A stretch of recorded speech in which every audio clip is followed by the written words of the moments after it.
चंडीगढ़ में हरियाणा कांग्रेस के विधायक दल की बैठक हुई। बैठक के बाद प्रतिपक्ष के नेता भूपेंद्र सिंह हुड्डा ने हरियाणा सरकार पर गंभीर आरोप लगाए। इन्हीं गंभीर आरोपों पर बात करने के लिए हमारे साथ हैं बीजेपी के पूर्व प्रदेश अध्यक्ष मोहनलाल बडौली जी। तो बडौली जी, आपका स्वागत है सुदर्शन न्यूज़ पर।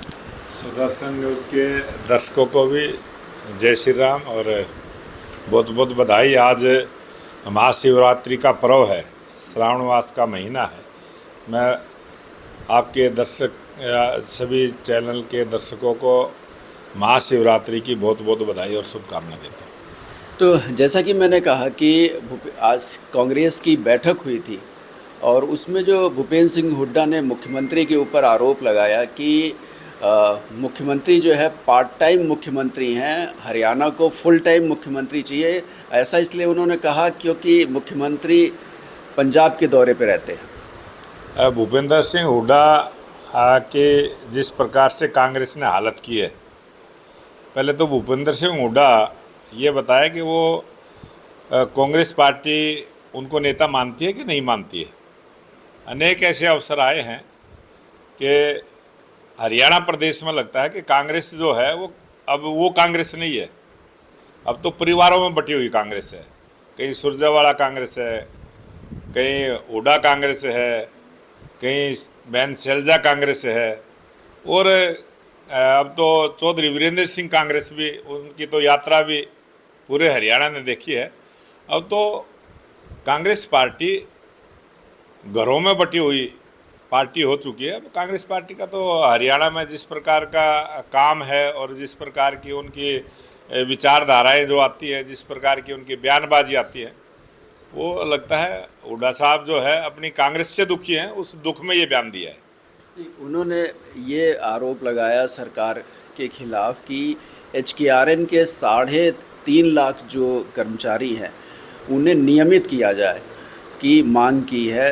और उन्होंने कहा कि सरकार इतने समय से ये बात कहती आई है लेकिन अभी तक उन कर्मचारियों को नियमित नहीं किया है। इसके खिलाफ वो 19 तारीख को धरना देने जा रहे हैं। भूपेंद्र सिंह हुड्डा जी को याद करना चाहिए जब 2019 का चुनाव था और उन्होंने बयान दिया था कि मैं HKRN को भंग करने का काम करूंगा।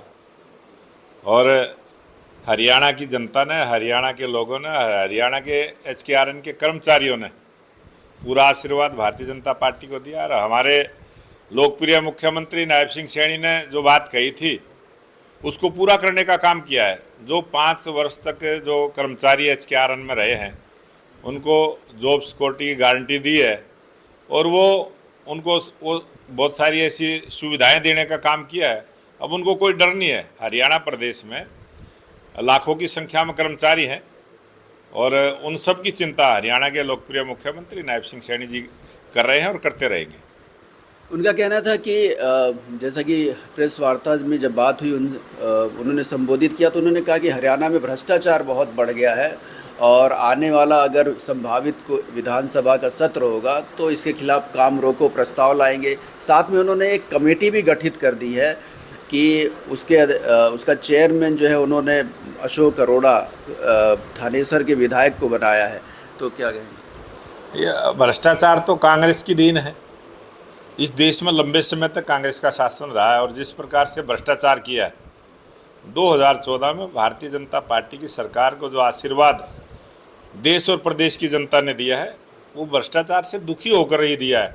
और कांग्रेस का जो भ्रष्टाचार है वो लोगों को सब ध्यान में है, सब याद है।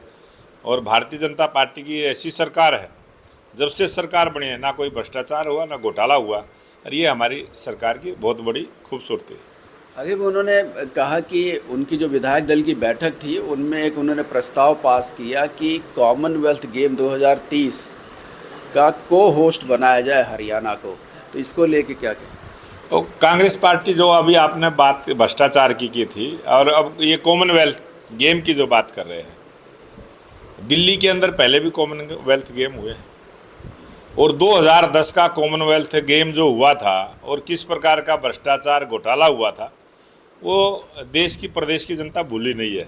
सब जानते हैं किस प्रकार से उन्होंने भ्रष्टाचार किया था, किस प्रकार के कॉमनवेल्थ गेम के अंदर कांग्रेस ने खेल खेलने का काम किया था और 2030 में जो कॉमनवेल्थ गेम भारत में होंगे और भारत उसकी मेज़बानी करता है और स्टेट उसमें सहयोग करते हैं, तो ये किसी भी स्टेट का गेम नहीं होता। कॉमनवेल्थ गेम जब होते हैं तो किसी न किसी देश को उसकी जिम्मेवारी होती है और पूरा देश एक ही है। हमने देश को बांटने की कभी बात नहीं की और कांग्रेस पार्टी तो हर मुद्दे पर देश को बांटने की बात करते हैं। आज वो कॉमनवेल्थ के गेम के ऊपर भी बांटने की काम कर रहे हैं, उसी प्रकार की बयानबाजी दे रहे हैं। अगर वो उन्होंने कहा कि चूंकि हरियाणा के खिलाड़ियों ने ज़्यादा मेडल लेके आया, इस वजह से हरियाणा में ये कराना चाहिए। हरियाणा के खिलाड़ी पूरे देश के खिलाड़ी हैं। हरियाणा के खिलाड़ियों को प्रांतों में नहीं बांटना चाहिए। हरियाणा का खिलाड़ी पूरे देश का खिलाड़ी है, उसको कम नहीं आंकना चाहिए। हमारे देश का खिलाड़ी कोई भी है, 39 मेडल हमारे देश के खिलाड़ी जीत के लेके आए हैं और वही उसमें कोड है कि भारत के जो खिलाड़ी हैं वो 39 मेडल भारत को आए हैं। उसमें प्रांतों के नाम जरूर जोड़ते हैं, लेकिन हम उनको खिलाड़ियों को बांटने का काम नहीं करेंगे। वो देश के लिए खेलते हैं, सबके लिए खेलते हैं और राष्ट्रीय ध्वज की जब धुन बजती है तो वो पूरे देश के लिए गौरव महसूस होता है। धन्यवाद बडौली जी। तो ये था भूपेंद्र सिंह हुड्डा के खिलाफ मोहनलाल बडौली का जवाब। उनका साफ कहना है कि जो हरियाणा के खिलाड़ी हैं, केवल वो हरियाणा के खिलाड़ी नहीं है, वो भारत के खिलाड़ी हैं और वो मेडल जो है भारत के लिए लेकर के आते हैं। कांग्रेस इस पर राजनीति करके लोगों को बांटने का काम कर रही है। कैमरामैन सुनील के साथ हरे राम मिश्रा, सुदर्शन न्यूज़, चंडीगढ़।